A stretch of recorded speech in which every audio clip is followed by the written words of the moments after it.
Pare, natanggap ko yung text mo. What do you mean by this? Kinuha mo si Charlene? Nalaman niyo yung pakikipagsabuatan ko kay Divina. Nagalit siya, kaya kinidnap ko muna. What? Saan mo siya kinulong? Release her now! It's too late. Masyadong marami na siyang alam. Tsaka hindi ko na mababawi yung mga nagawa ko.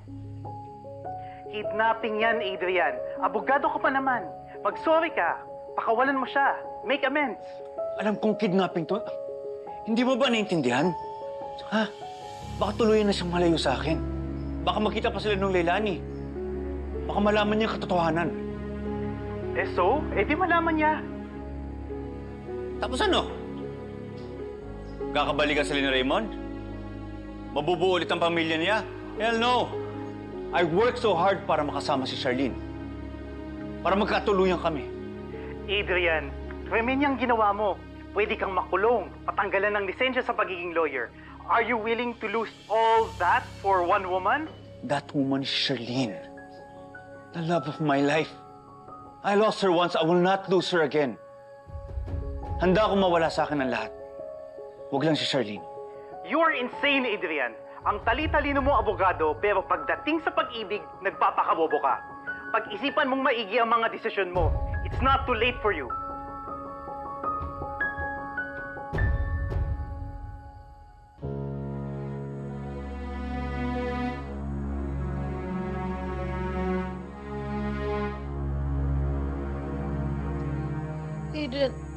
Adrian, asan ako?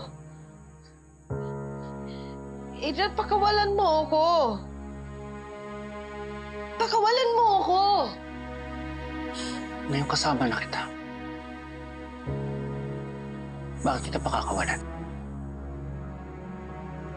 Tulungan niyo ako! Tulong! Muna subukan sumigaw. Wala rin naman makakarinig sa'yo eh.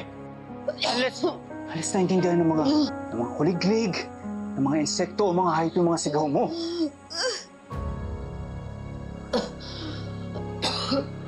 Nagmamakaawa ako sa'yo. May pinagsamahan naman tayo, di ba? Magkaibigan tayo, please.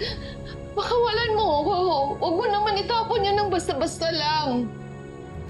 Adrian, pakawalan mo ako. Bakit, Charlene? Ang sinabi ko ba yung nararamdaman ko sa'yo na mahal kita? Pinakinggan mo ba ako? The moment you rejected me and you chose your freaking husband, it devastated me. Para mo na rin sinira at tinapon ang pinagsamahan natin.